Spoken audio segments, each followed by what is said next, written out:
नमस्कार दोस्तों। आज की चर्चा शुरू करने के पहले एक बड़े विद्वान हैं और धर्मनिष्ठ हैं, महा जिन्हें कहेंगे संत हैं, महाराज जी कहलाते हैं।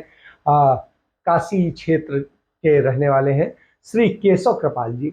और केशव कृपाल जी ने जो एक बात कही वो समझने वाली है। विधायक नहीं सारा विधान बिक रहा है, कबाड़ के भाव में सम्मान बिक रहा है। घट तौली काला बाजारी की बात नहीं, पूरी ईमानदारी से ईमान बिक रहा है, पूरी ईमानदारी से ईमान बिक रहा है। तो आज मौजूदा हालात यही है कि पूरी ईमानदारी से आज ईमान बिक रहा है। और जब ईमान बिक रहा हो तो निश्चित रूप से हर ईमानदार को अपने ऊपर सवाल करना चाहिए कि वो आखिर कर क्या रहा है। गांधी जी ने एक बड़ी बात कही थी, महात्मा गांधी जी ने, जो हमारे राष्ट्रपिता थे और राष्ट्र के नायक थे।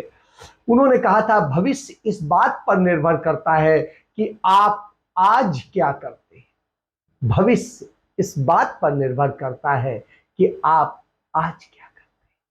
इनमें बड़ा गूढ़ अर्थ छिपा है कि आज आप जो करेंगे उसको भविष्य में आपको भुगतना हो। और 90 के दशक से हम देख रहे हैं वही हालात हो रहे हैं और देश में तमाम तरह की स्थितियां गंभीर हो गई हैं। और जो कभी नहीं होता था अब वो हो रहा है, सरे बाजार हो रहा है। इसको लेकर के एक विधायक हैं यूपी से, पल्लवी पटेल, जो तो वो एक बात कहती हैं कि बीजेपी ने राजनीति की गरिमा को तोड़ा है। आज जो बीजेपी कर रही है कल दूसरी पार्टियां भी कर सकती हैं। इतिहास में लिखा जाएगा कि भारतीय राजनीति को पैसे और ताकत के दम पर दूषित करने वाले कौन थे, और इतिहास कभी किसी को बख्शता नहीं। यह एक अटल सत्य है, वह सत्य जो हर चीज को सामने ला देता है, और वही है। राष्ट्रीय जनता दल ने इस पर एक कमेंट करते हुए कहा है कि ऑपरेशन नीचता को ऑपरेशन लोटस का नाम देने वाले दलालों के सबसे बड़े दलाल। तो जो ऑपरेशन नीचता हो रहा है, जिसमें लोकतंत्र की हत्या हो रही हो, उसे ऑपरेशन लोटस का नाम जो लोग देते हैं वो निश्चित रूप से दलालों के दलाल हैं। तो ये कहना है आपको इसी के साथ में कि आज जो हालात हैं इन सब पर ही बात करते हैं।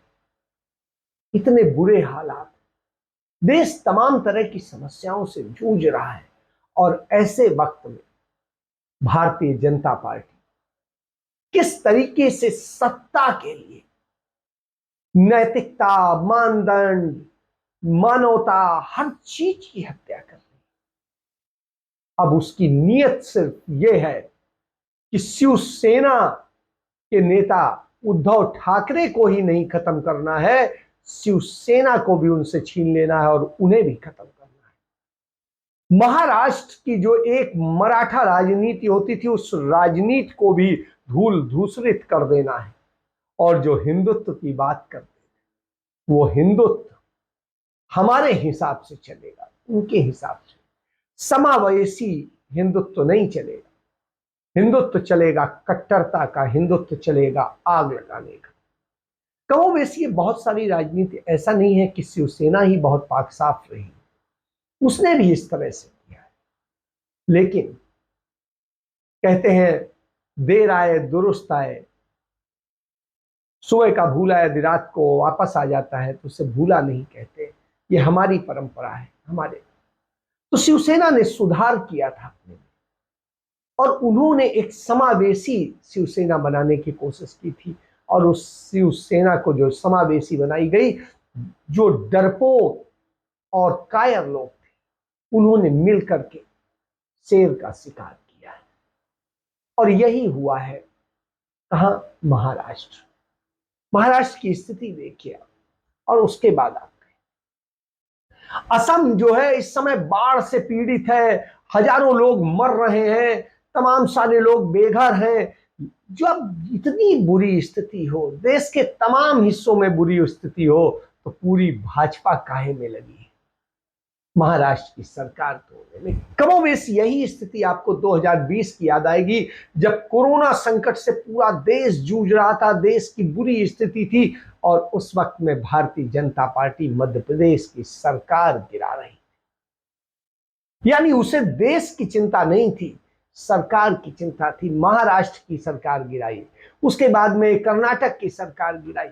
इन संकटों के दौर में ये सब कुछ हुआ है, और राजस्थान की सरकार भी गिराने की कोशिश की, हालांकि सफल नहीं।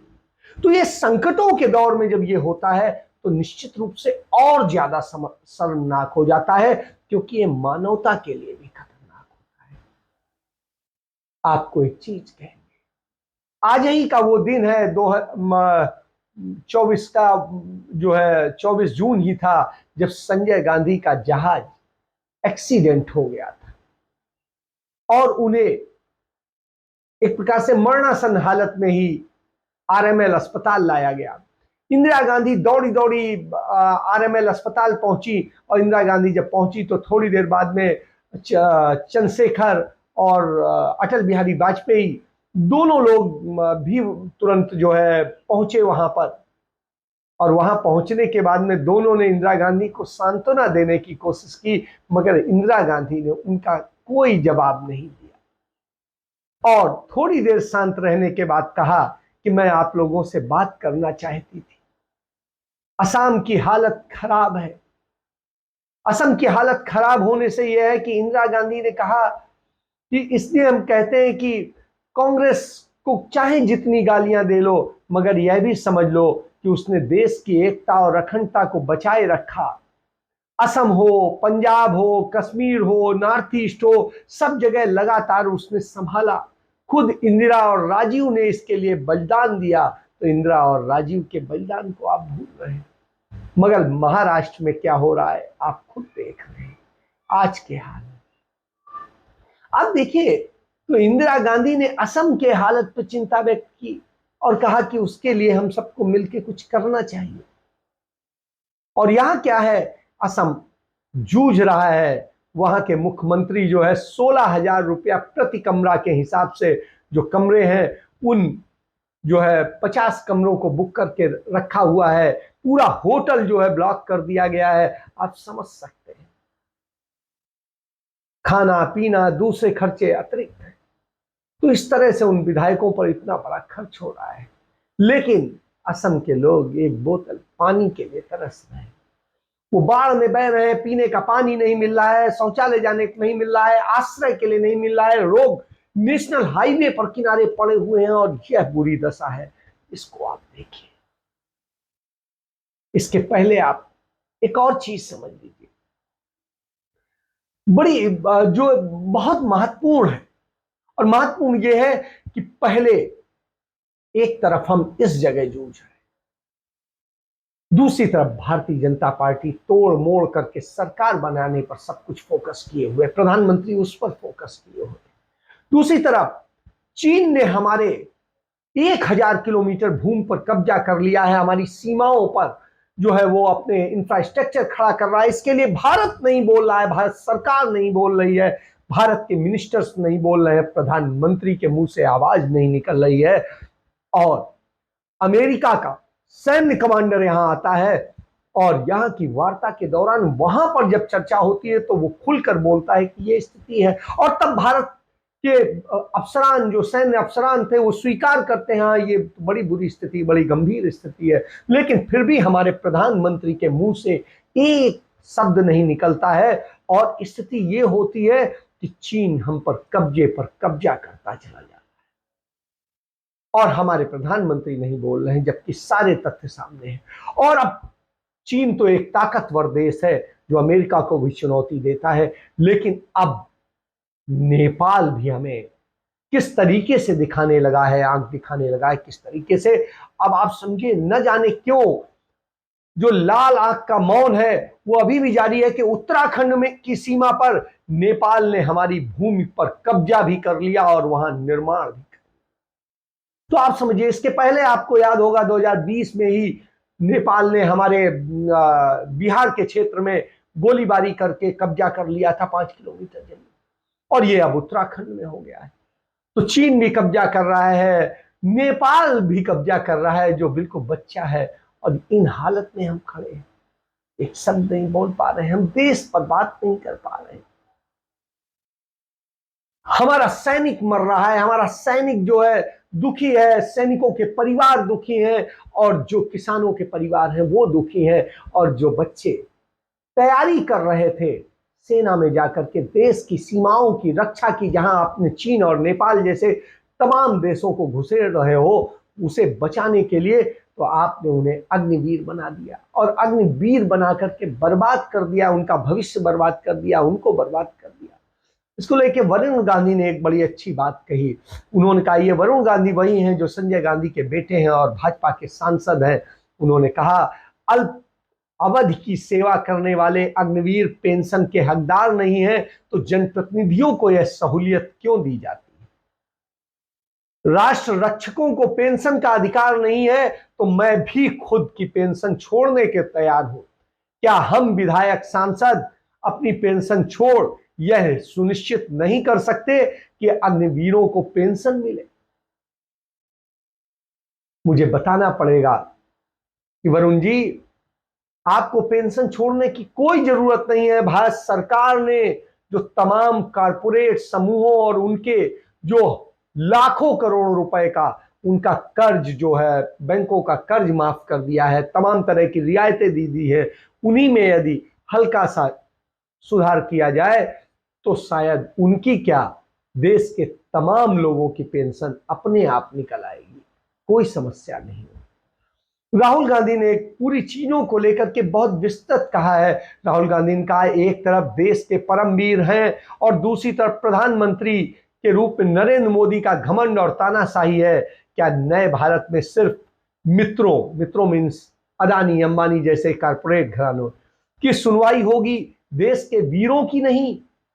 बाना सिंह जो है, जो सियाचिन के हीरो थे, और उन्होंने इसको लेकर के सवाल उठाया कि अग्निवीर क्या है? अग्निवीर तो एक प्रकार से सैनिकों को बर्बाद करने का है, हमारी सेनाओं को कमजोर करने का रास्ता है। इसको उन्होंने बताया।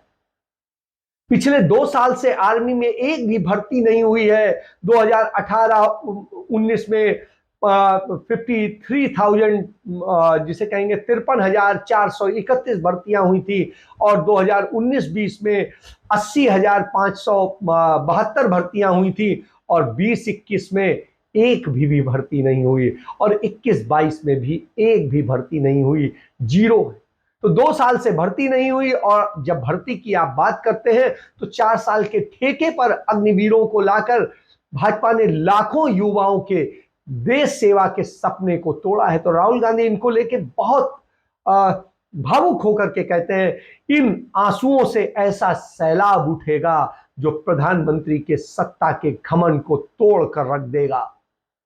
आप समझिए, कांग्रेस पार्टी ने एक और सच्चाई बताई, भारत सरकार के आंकड़ों को पूरा प्रदर्शित करके बताई कि किस तरीके से पिछले 14 साल की सेवा के बाद सेना से जो निकले लोग थे, उनमें से 14 साल के दौरान जो है निकले लोग थे, उनमें सिर्फ 2% पूर्व सैनिकों को ही सरकार ने नौकरी दी है। तो आप समझिए कि 14 साल जिन्होंने पूरा किया और पूर्ण प्रशिक्षण पाए हो, ऐसे पूर्व सैनिकों को भी यदि सरकार 2% भी नौकरी नहीं दे पाई है, तो आप समझिए कि क्या स्थिति है।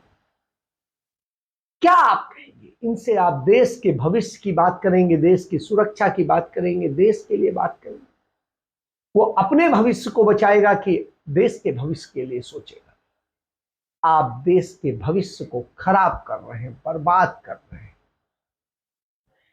एक दूसरी उसी तरफ खबर है कि किस तरीके से नरेंद्र मोदी के जो मित्र हैं, उनमें मित्र में जो सबसे बड़े मित्र हैं, जो पिछले सिर्फ 8 साल में 34,000 करोड़ की कंपनी से 9.5 लाख करोड़ रुपए की कंपनी बन गए, वो गौतम अदानी अपने 60वें बर्थडे पर, अब वो 60 जाएंगे, तो 60वें बर्थडे पर, जन्मदिन पर 80,000 करोड़ रुपए दान करेंगे, उन्होंने घोषणा की। तो साहब भक्त जो हैं, जो मोदी भक्त हैं, वो तालियां पीट रहे हैं।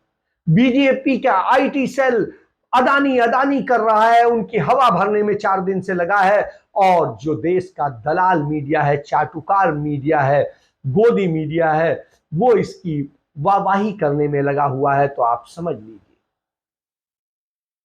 अब ये देखिए, ये 80,000 करोड़ जो है वो हैं किसके? वो आपके हैं। यही नरेंद्र मोदी की सरकार ने उनका जो लोन माफ किए हैं, उन लोन का भी ये 1/4 भी नहीं है, 1/10 है। तो आप समझिए कि जो 10वां हिस्सा है, जितना उन्होंने, नरेंद्र मोदी ने इनका लोन माफ किया है तो और देश के एसेट्स दे दिए हैं, तो इसमें ये 60,000 करोड़ कुछ नहीं है। ये तो सिर्फ एक जो है ड्रामा है। और ये ड्रामा, और इस पर जो है, जो एक मीडिया खुद को कहता है कि हम लोकतंत्र के पहरेदार हैं, उस पर कोई सवाल नहीं उठाता है। कायदे से अदानी को यह 60,000 करोड़ बैंकों को लौटाने चाहिए थे, जिन्होंने साहब के दबाव में, साहब मतलब नरेंद्र मोदी के दबाव में, उनका लोन माफ कर दिया। 2020-21 में अडानी पर 2.21 लाख करोड़ का लोन है, और साहब की मेहरबानी से 40.5% तक बढ़ा है। तो आप समझिए, यह स्थिति है, तो उन्हें लौटाइए। वो तो लौटा नहीं रहे हैं, वो तो क्योंकि आप मार जा रहे हैं।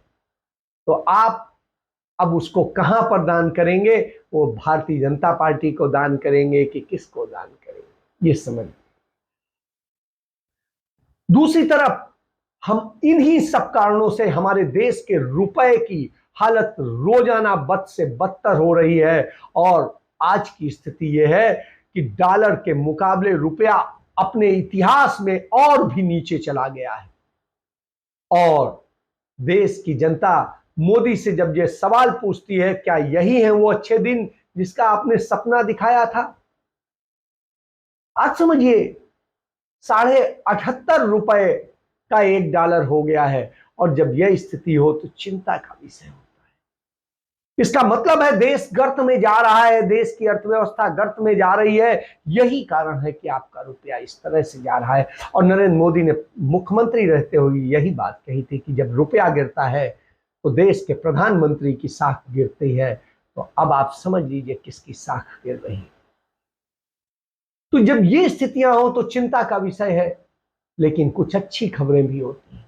वहीं दूसरी तरफ राजस्थान में कांग्रेस की सरकार अपने राज्य के युवाओं के लिए, जो मेधावी छात्र छात्राएं हैं, उनके लिए सोच रहा है और कर रहा है। सोच नहीं रहा है, कर रहा है।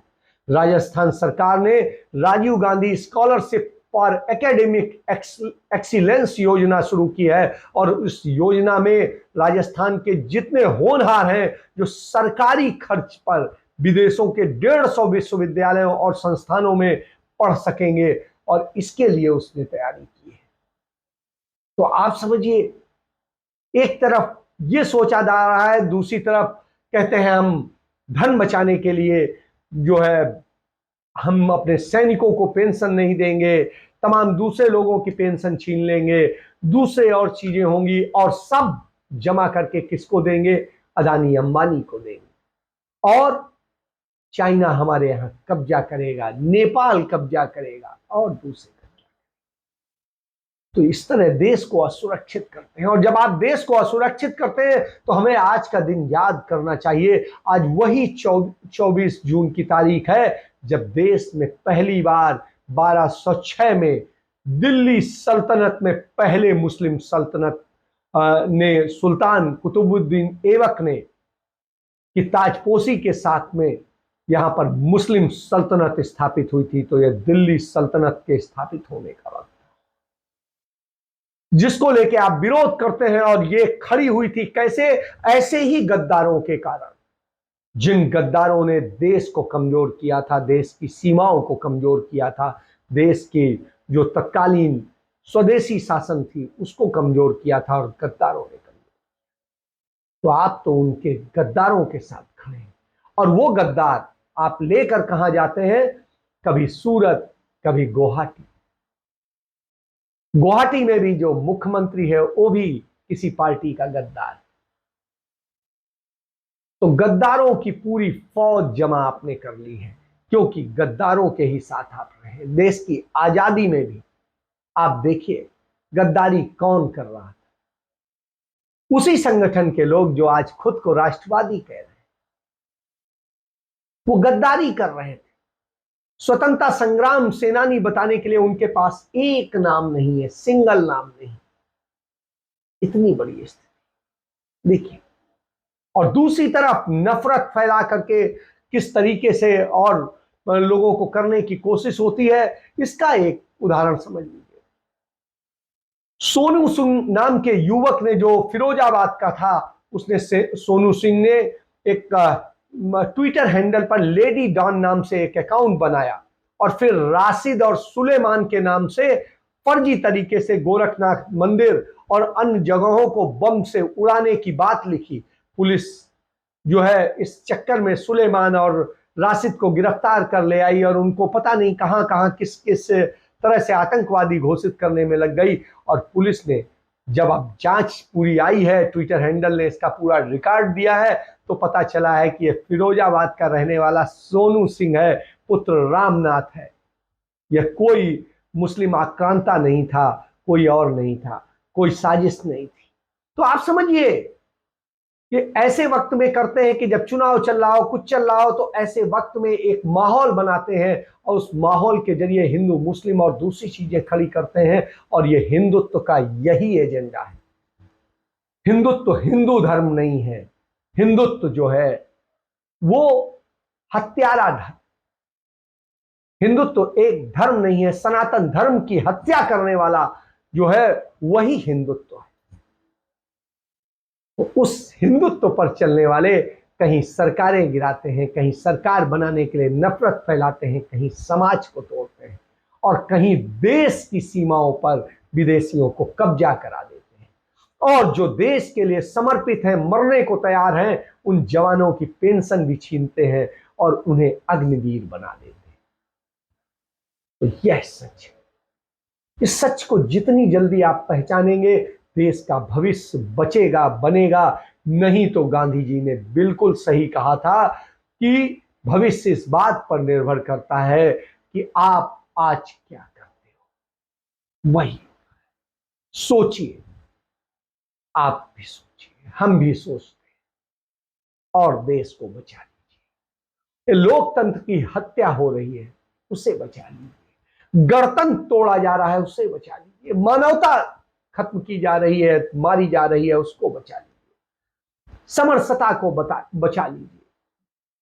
जो हमारा समावेशी समाज था, उसे बचा लीजिए। जहन मत बोलिए, हत्या मत कीजिए, बेचिए मत। आप तो बनिया है, वो बनिया जो मुनाफे के लिए काम करता है और सिर्फ अपना मुनाफा देखता है, उसके लिए वो कुछ भी कर सकता है। आज वही हो रहा है।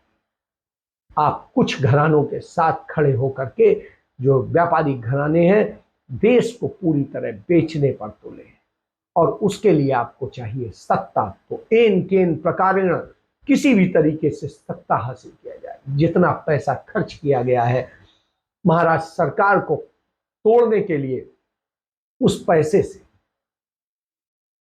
1-2 साल की पेंशन दी जा सकती है पूरी सेना को। इसके साथ मैं अपनी चर्चा समाप्त करता हूं। जय हिंद, जय भारत।